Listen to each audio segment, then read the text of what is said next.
continue on what we were just talking about, you said you were sitting down with your coach and walking through, sailing the race. Is he talking to you? Are you talking to him? Are your eyes closed? Are your eyes open? Are you standing, walking, sitting? Well, it depends on the coach. I have a couple of different coaches. One for the physical side of sailing, but maybe for the thinness in 2017, I had the benefit of having August Miller be my mental coach, and he would sit down beside me in the morning after breakfast, say 9 or 9:30, when our first race is midday, and he'd say, "John, I want you to just to focus on a ball of light," and he'd take me into sort of a Buddha meditation, where he says, "I want you to empty your mind. Just empty your mind." So we spend about 15 minutes getting rid of all thoughts completely. Thoughts about your brother's sickness or your children's education or the bills or anything else. Just, he says, let's clear our minds. And once the minds were cleared and we're relaxed, he would say then, right, the wind's going to be this strong today. It's going to be about 5 to 12 knots. Light to start with, a bit stronger to finish. It's going to go from left to right as the day progresses.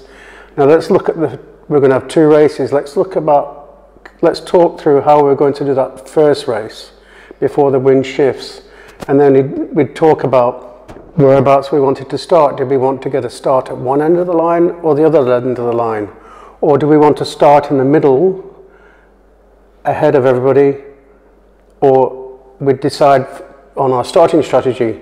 And then depending on that strategy, we'd talk about, do we want to make our way to one side or the other side, or do we want to concentrate on covering the fleet?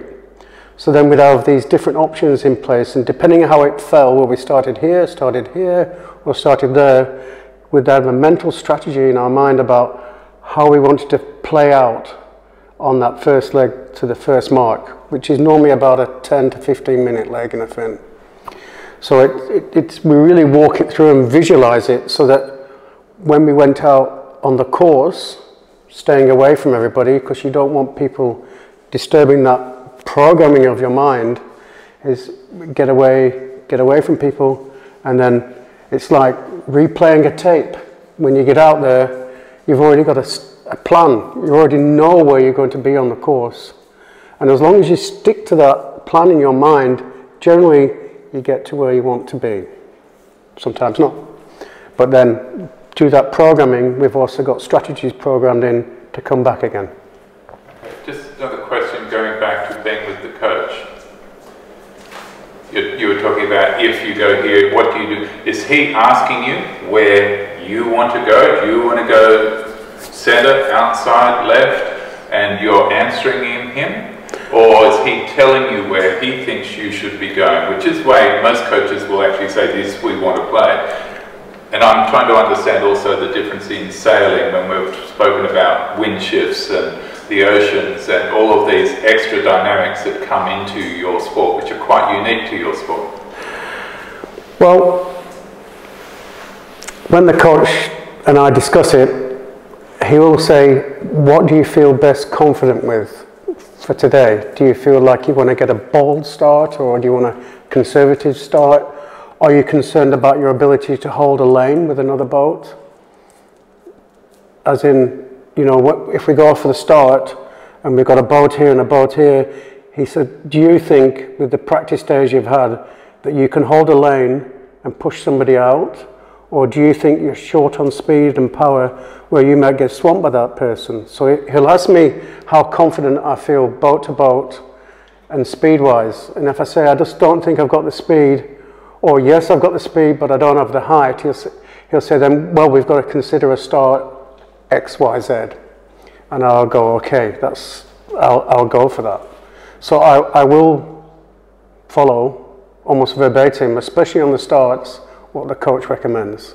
Because the start in a one design class is if you can get a half a boat length ahead, it makes the difference of about 100 meters sometimes on the top mark.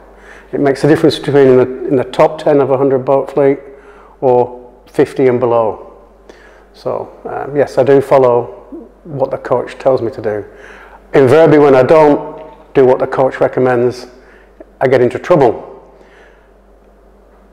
And I do my own thing, well, I get into trouble, or it becomes a blinding win. But that's a risk, you know. When we're sailing and racing in a one design class with a lot of boats, we have to be conservative, and we just want to slowly keep our places and get the minimum amount of points possible. Yeah. Good question.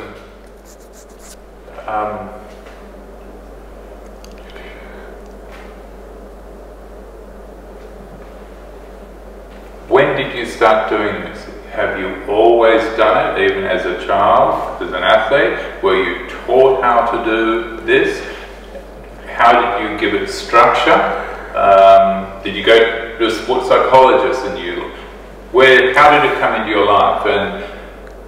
And there'd be another question is, obviously you very strongly believe in this. Can you give us some examples of where you've actually seen in your life's experiences in races where you got a hunch, you followed through on something to do with the visualization that said go this way or that way or whatever it is, and which really showed you how there was the conscious and the unconscious? Okay. So I have been sailing since the mid-80s, or racing competitively since the mid-80s.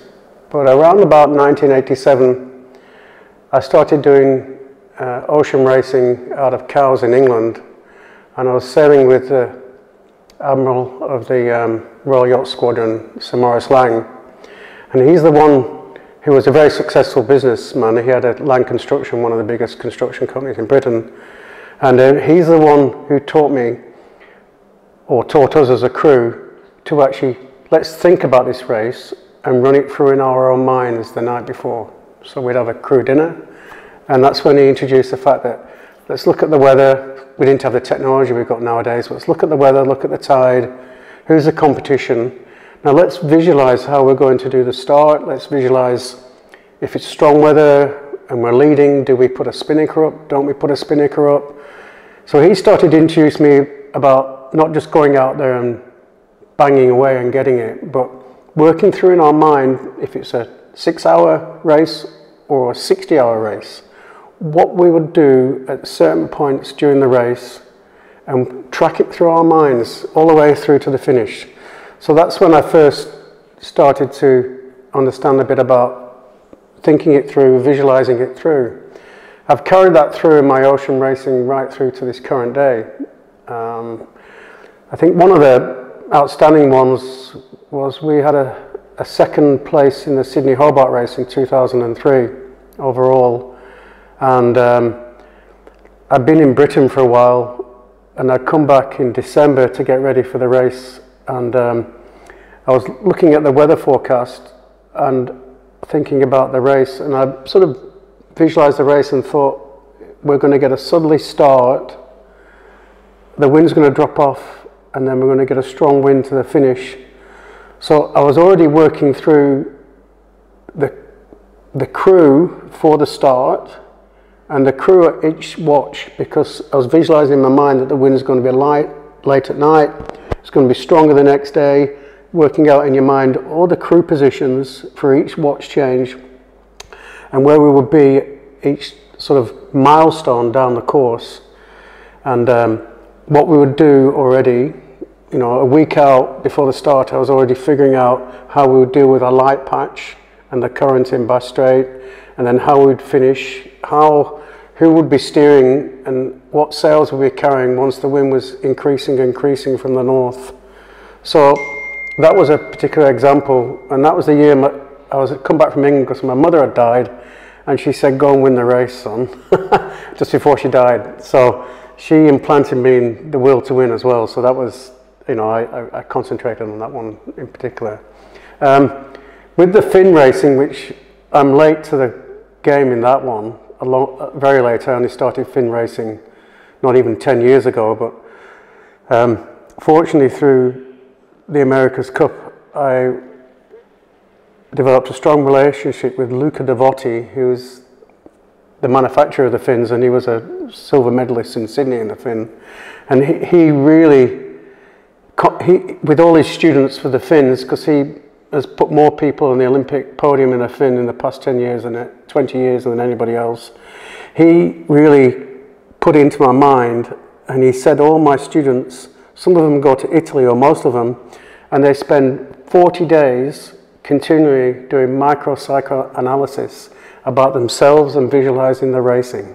So he really got me thinking even more, and then he's the one who introduced me to Gus Miller, who was the Olympic coach for the USA sailing team.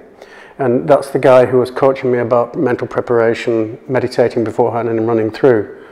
So I'm not quite sure this all makes sense to you. So it's been going on for a long time now. And as a result